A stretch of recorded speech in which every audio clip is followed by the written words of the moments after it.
Second Esdras 6:27. For evil shall be put out, and deceit shall be quenched. As for faith, it shall flourish. Corruption shall be overcome, and the truth, which have been so long without fruit, shall be declared.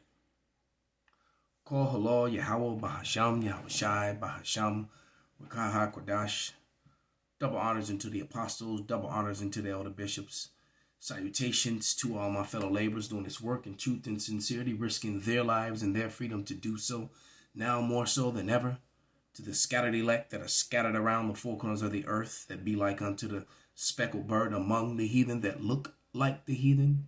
And to the few Akwaf that are listening and learning, to you I say Shalom. This is your brother Malcolm from the branch of the Great Millstone here in Chicago, coming at you with another lesson in truth. And we're going to talk about the Jacobites of Ireland, the Black Irish. And I'm going to play this short video that I was first turned on to years ago by the brother Wakar Kwam, who did out of England, who did a video speaking about it, because these are his tribe. And then I'm going to go into some of the history in the book Jacobite Ireland 1685 to 1691. That's by J.G. Sims. All right.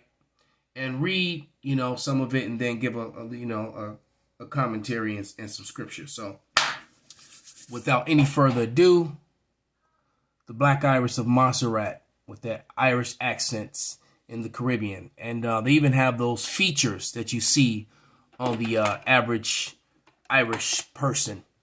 All right. Especially when you looked at some of those cartoons where they kind of made the Irish look like monkeys, like black monkeys. You can find those images on the internet. All right. And then you begin to put the pieces together as we go into these books. All right. So here we go. The Black Irish of Montserrat. Tourist Rawchaa. Unfortunately, it's a bit far to take the wife and family. To be precise, 4,128 miles from Cork, give or take a few. It's on the Emerald Isle, all right, and they'll feel quite at home among its Atlantic beaches, green fields, harps and shamrocks. But the trouble is that this Kinsale is at the wrong side of the Atlantic. It's Kinsale in Montserrat, a West Indian island, the Emerald Isle of the Caribbean, and home of a unique race of people, the Black Irish. It was under the press ganging of Cromwell that hundreds of people from Cork, Kilkenny and Drogheda were expelled to the West Indies. So Cromwell, he's just let you know the history about Cromwell, expelling Irish, the real Irish, all right, to the West Indies. They would have arrived just as the first importations of African slaves took place. So, both cruelly uprooted from their homes, Irish and African Negro shared a common suffering, a common grievance, and for the most part lived together in peace. They also shared a common ancestry, because the African Negroes that they brought from slavery from Africa were not African at all. They were Israelites. They were also Jacobites. All right. They were Israelites who had fled into Africa, fleeing Roman persecution about 1,500 years prior to when they got snatched into slavery. Peace and common understanding. The home of Mr. and Mrs. Allen is also the local post office. Their soft accents are... You can clearly see the Irish features on them, and when you look at those cartoons, how they took these features and exaggerated and tried to make them look like monkeys. All right? Typical of Montserrat, and might easily be confused with the lilt in parts of West Cork. Now, how did the family come to Montserrat, Mr. Allen? Well, the Irish people came to Montserrat on account of Cromwell, where it was exile. That was all we need to hear. They came to the islands, to Montserrat, on the account of Cromwell. They were exiled. So we're going to go into this book, The Jacobite of Ireland. Okay. Here. by J.G. Sims, 1685 to 1681. And just going to go to it. It's a lot of information in here that I was trying down. And by the way, the beloved brother Shathia brought this back from Scotland a couple years back, and he gifted me this book, a couple different books.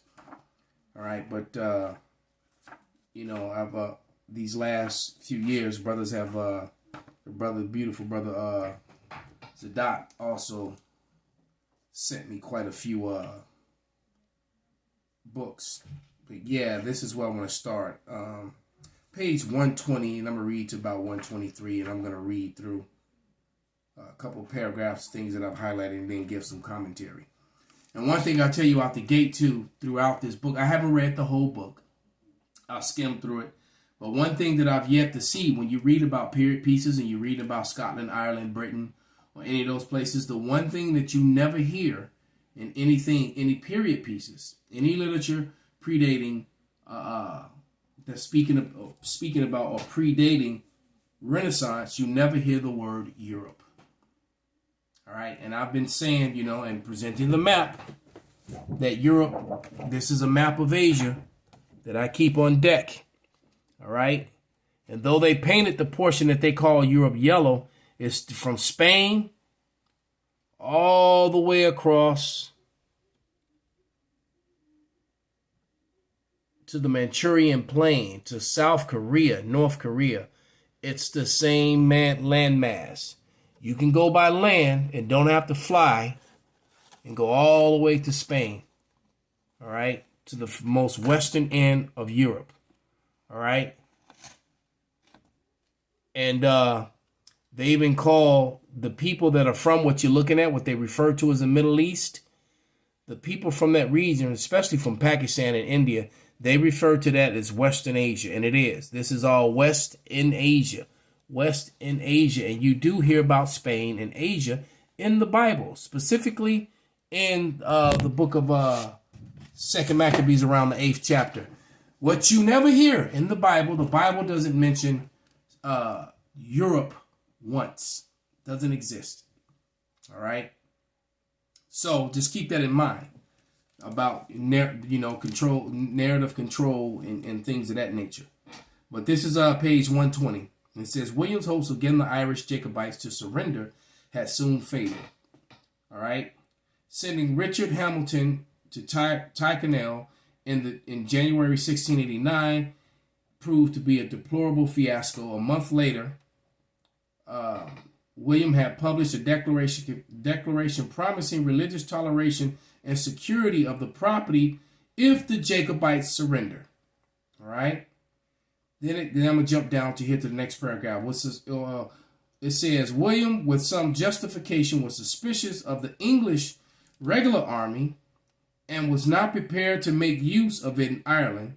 He sent Marlborough with 8,000 men to Holland to take the place of the Dutch troops he had brought to England. The commander of the Irish expedition was Schomberg, a celebrated veteran of Louis the 15th Army, who had left the French service, because it was in Roman numerals, so I had to, it's been a while. Actually, the 14th, all right, Army, Louis the 14th Army. French service of the time of revocation to the Edict of the Nantes, and joined the Elector Brandenburg, who put his services at William's disposal. Schomberg's father was German, but his mother was English. He was now 74, but still active. He was, however, a professional cast of mind, a cautious, fond of elaborate planning, and opposed to improvisation. So once again, we read about Holland and the Dutch troops. We read about Frenchmen. We read about English and German. And not once did you hear anything about Europe. Okay, just to bring that point, point that out. That's a very important, significant point. Jumping to page 122, bottom paragraph. By the end of August, 4 cavalry regiments, 1 regiment of dragons, and 6 more infantry regiments had arrived from England. The total of 18 infantry regiments. 2 were Dutch, 3 Huguenots. Now we're talking about the Huguenots, and I've told you the Huguenots were so-called black people. The Huguenots were the Negroes, the so-called Negroes, the Morenos, the Jews, the Judeans, who were expelled from Portugal and Spain, and many of them also were Moorish into Islam, but they were still Israelites by flesh and so-called black people, and they were some of the most treasonous and cutthroat to their own people, complete and total 2/3. Helped set up America. As a matter of fact, when you think about the movie 12 Years a Slave, all those freedmen, while the rest of the Jake was in slavery, you know how they snatched them up from the north, because those were Huguenot families that came from wealth. All right, and were all involved in politics and in a lot of cases helped to enslave and destroy their own people. The Huguenots also helped to take down Gad in some cases. I mean, they were aligning themselves with Edomites. All right, and as a matter of fact, before I read any further, let me hold that page. All right, I even have a definition of Jacobites in the Winston Simplified Dictionary. But let's get to the Huguenots first. We're gonna go to the book, the Negro Question. All right. And oh no, not the Negro Question, not just yet. I actually got receipts in my phone.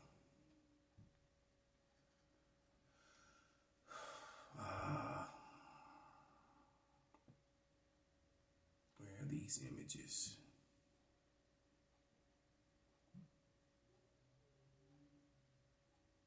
Here we go. The water Yahawah Shamayawan. All right. Because remember, King James and the Scots were referred to as swarthy. The swarthy hordes of Scotland. Now, the Jacobites, Charles, the second and the first were the son and grandson of King James. All right. Just so keep that in mind, because we are going to go into this the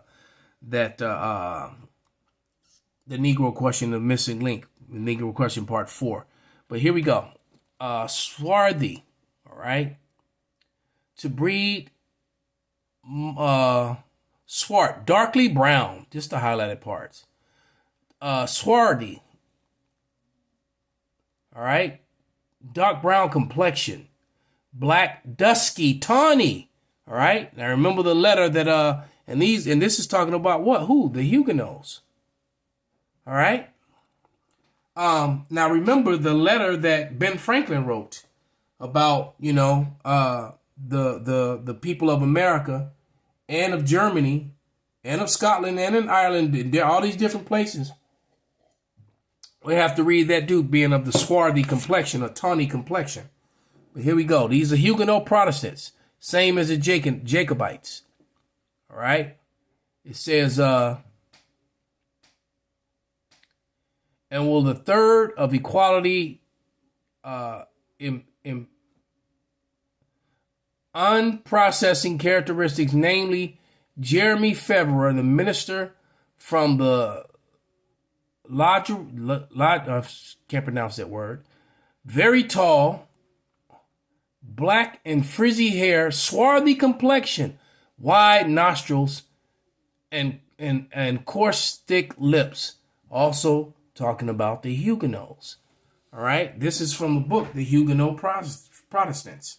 All right.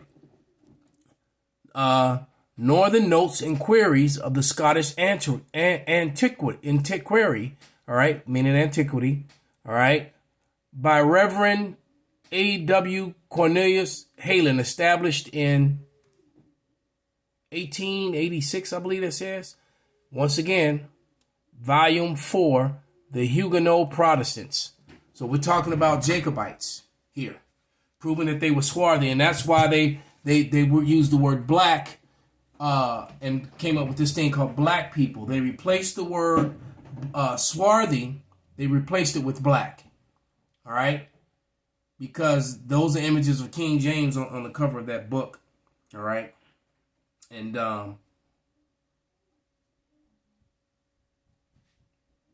here we go. Let's get to these parts in the book on page 12. It says the beheading of Charles I from the Solemn League Covenant, image of Scottish King Charles I from Patrick Little Oliver Cromwell in perspective. And here the image is on page 12. You can clearly see that he was a so-called black man. His hands bound.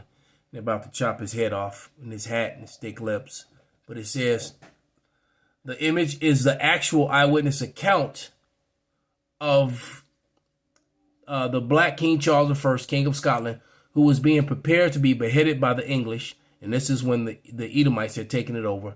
I did everything in my power to try to pull the image off the canvas to show you the king's face, but I couldn't. This is all I could get. All right. And yeah, you can see him being, about to be beheaded, Oliver Cromwell perspective. All right.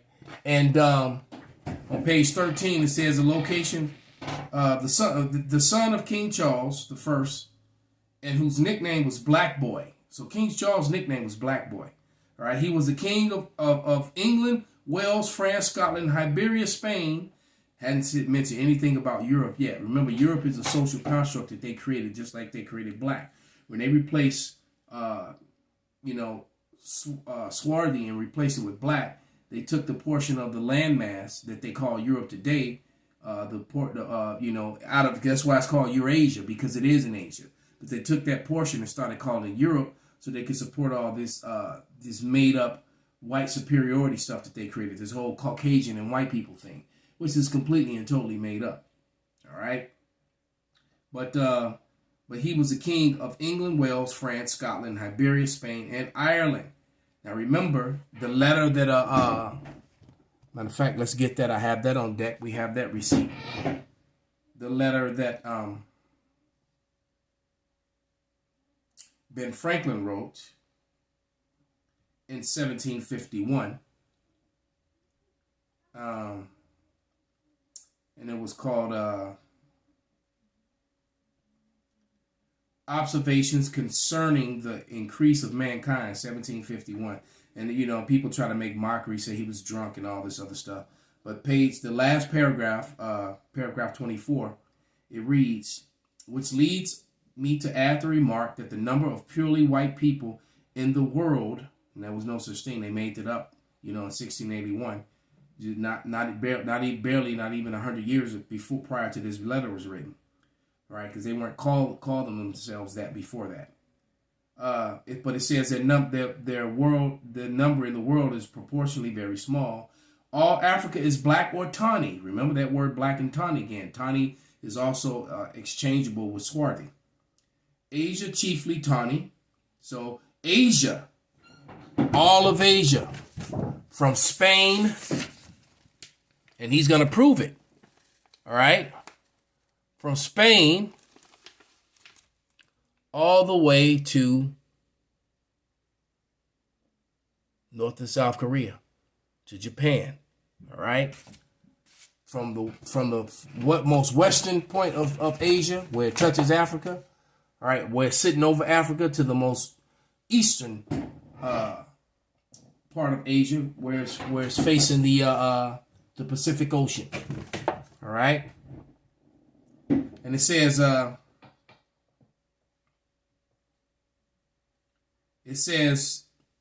Africa is black and tawny, Asia is chiefly tawny. All right, America, exclusive of the newcomers, wholly so. So it said Americans were also tawny, swarthy. The natives were indeed copper-colored, brown complexioned, swarthy people. All right. It says, and in Europe, remember, prior to the Renaissance, there is no literature where you can find anything that's calling that portion of Asia Europe. All right. It says, and he already told you that all of Asia was swarthy, was tawny. It says, Also in Europe, the Spaniards, the Italians, the French, the Russians, the Swedes. Now, see, the Russians and Swedes, we're talking about Asia here, all right, are generally of what we call swarthy complexion. He just let you know that Spaniards, Italians, French and Russians and Swedes are all swarthy. And the reason is because Negroes were in all those places. The Israelites were scattered in all those places and were the ruling class people in all those places during the time of the Dark Ages. Facts. And all these receipts that I'm showing you is proving his point. All right. It says, I'm going to just jump down to the last paragraph, last sentence. Why increase the number, the sons of Africa? See, then he tried to make them like, they weren't from Africa. All these swarthy people we're talking about were not Africans. All right. By planting them in America, where we have so fair opportunity, by excluding all blacks and tawnies, anyone who's brown complected, increasing the lovely white and red. Red is true, white is not. All right, the so-called white man is red. They Esau Edom, their blood shows forth through their skin. Just look at the image of Glenn Beck. But perhaps I am partial to the complexion of my country, for such kind are partially is natural to mankind. So, you know, there's just too much evidence proving what I've said. As a matter of fact, back into the book, the Negro question. I like to read the information on these pages 4 and 5, and these are shorts from different books that are talking about the swarthiness of all these people, these copper-colored people that were all across Europe. Professor Winchell Alexander, Our Remote Ancestry, 1815 to 1900, collection of journals. These short black men came from Atlantis, northern Africa, and they overran Europe. They were known as Britons. The Brits. So, you know, basically he's letting you know that the Britons were a swarthy people. The Roman historian Tacitus, the origins of the Black Britons. All right, so now we're going all the way back to the Roman scholar Tacitus.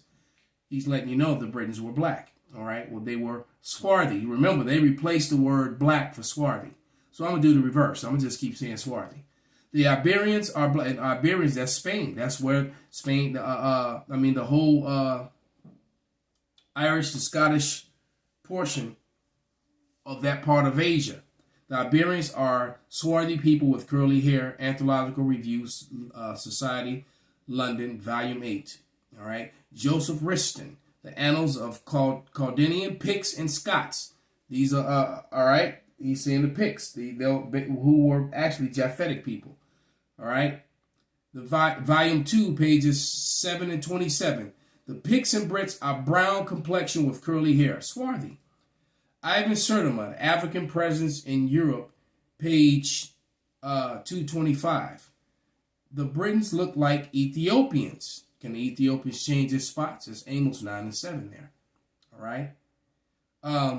Albert Churchwood, 1912, Origins of Evolution, pages 12 and 13. The Black Basque, meaning bodies, all right, the swarthy Basque, were exterminated from Europe. So Oliver Cromwell, after he cut off the head of Charles I, removed the Jacobites, and I'm gonna read the definition of Jacobite from the Winston Simplified Dictionary, 1933, with biblical references. All right, and matter of fact, he even got Jacobean in here. All right. It says a person pertaining to the time and reign of James I. All right, so we're talking about King James's bloodline. All right, a Jacobite. In the English history, the supporter of James II after the dethronement, also the supporter of the claim that the throne of the son of the grandson of James II, known respectively as the old and young pretender. All right, so the history of the Jacobites is the history of the Irishers, the history of the Negroes, which is the history of the Israelites, So, is it, Luke 12 and 2 pretty much tells you that everything that was done in the dark, shall come to the light, roughly paraphrased, so one could put it on the comment board. But this was some important history that I just wanted to share. The elders were just there to sit down and say we need to get back into that history, especially history that proves that what the Hebrew Israelites are saying is true, and that the so-called white Christians, what they're saying is false. Call Halal, Yahawah, Bahasham, Yahawashi, Bahasham, Rawchaa, Qadash, Kwam Yasharala, Shalom.